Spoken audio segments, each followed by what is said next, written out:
This is Kugan Cassius for IFL TV. It's Monday morning. Yep. We're all just about to leave to go back home. First of all, Tyson Fury, how are you feeling? I'm all good, mate, yeah. Yeah, just to go back to the other night, just obviously you've had just over 24, 36 hours to maybe digest it, but what did you think of your own performance from Saturday? It wasn't the best performance, but I'm not going to make any excuses. I had a good camp. There was no one to blame or no one to do anything. It was a tough fight. I had to get off the floor to win, and yeah, no excuses. But in terms of yourself and what people are used to seeing you perform, in terms of that, how did you see it? Did you see it was a below par performance from yourself? Yeah, it was a below par performance, but take nothing away from the other man. You're only as good as your opponent will let you be. That's a fact. Do you think at some points, obviously, it was drummed into you throughout the whole build-up that basically you couldn't lose to this man? No. I didn't train for a fight. You didn't say that, but I'm just saying. That one time, did I? You didn't say that, but it was being drummed into you. Like we interviewed. That's what happens when if I have listened to the media and all the so-called boxing experts. Oh, it's an easy fight, it's a mismatch, it's not worth watching. Then I wouldn't been able to win that fight. So are you saying that you didn't underestimate Francis at all? No, didn't underestimate him. I trained for 12 weeks, give it the best preparation I could have done, and that's it.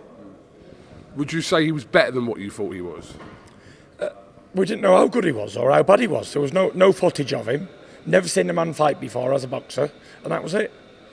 So he was a lot more awkward than I thought he'd be, and he wasn't walking onto me, and he was just an awkward man. He was good at what he was doing, so fair play to him.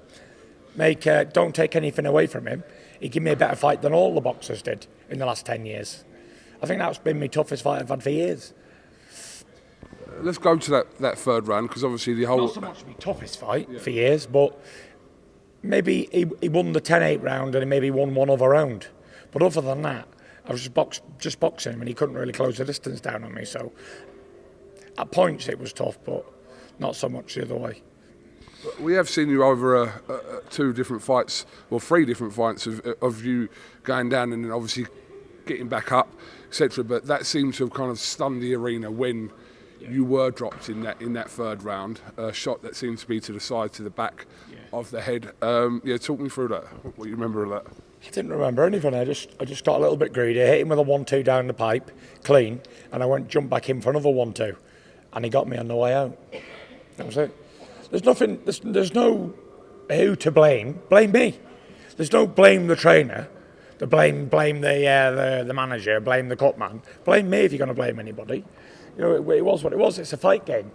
It's not tap dancing. You go in there, you have a fight, and that's it. You get out of there, you get paid. The good thing is, I've got paid, I'm going home to my family, and we go on to the next undisputed fight, so happy days. Why are people quick to do this? I remember after Joshua lost to Usyk, everyone was pinning this reason. The ring walk wasn't right, and he was looking to the left and not the right before, and all this. But why do people do that? There's be an excuse on why. There is no excuses. You're in there on the night. I've done the best I could. That's it. There is no... There's no excuses. Oh, I didn't perform well because I didn't tie my shoelaces in a certain manner. Listen, it was what it was. It was a tough fight. It was a good game man, and that was it. There's nothing else I can say about it.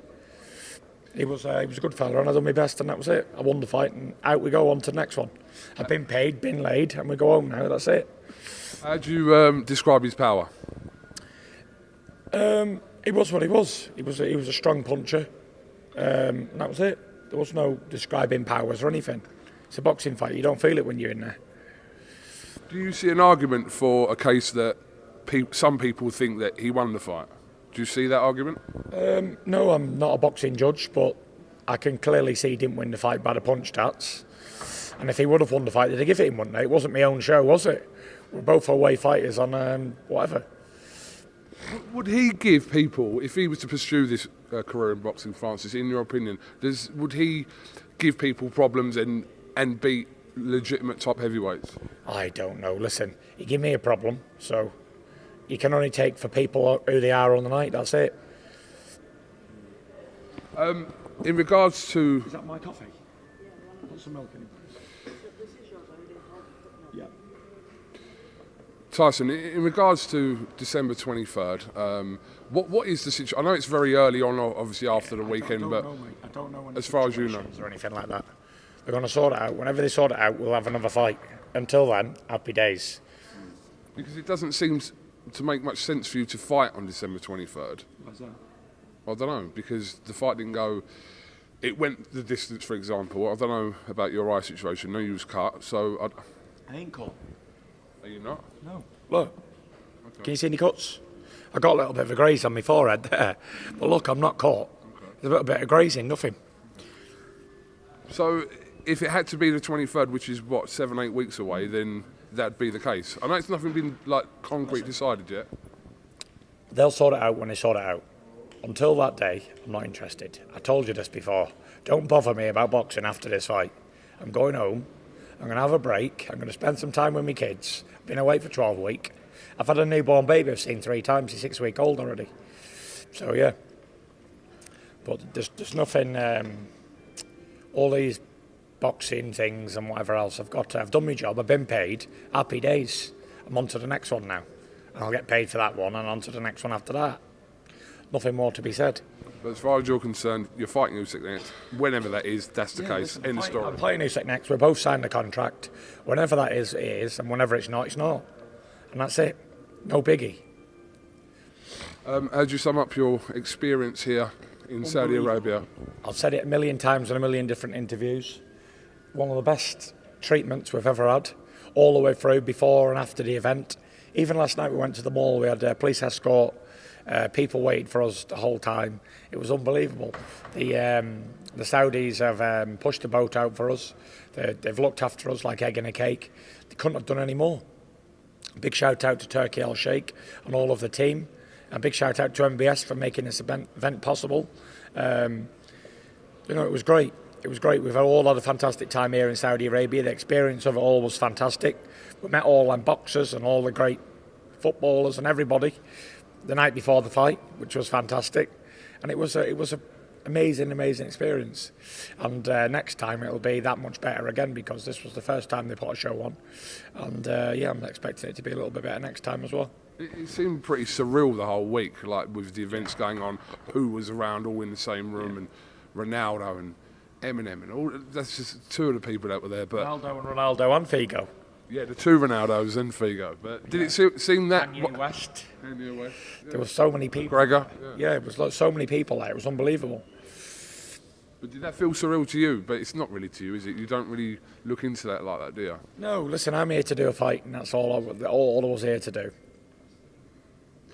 Okay, well, listen, I do know you're on your way out of here soon. Have you got a closing message for people watching back home, people who travelled to Saudi to watch you, whoever? Yeah, whoever travelled out, I hope you've enjoyed the fight, give you all a little bit of a scare again. And that's it, we're on to the next one, whenever that is, for the undisputed title. Not that it means much to me, but whatever. Everyone else, it means a lot to them, so yeah, happy days. We've got Usyk next, and that's it, fight of the century. 2 undefeated heavyweight champions. Battle it out. We look forward to it. Tyson Fury, much appreciate your time all week and also this morning, and safe travels back to Morecambe. Thank you. Back in the bay. Hey. That's it. Nothing more to be said, Coogan. Top man. Thank you very much. Thank you.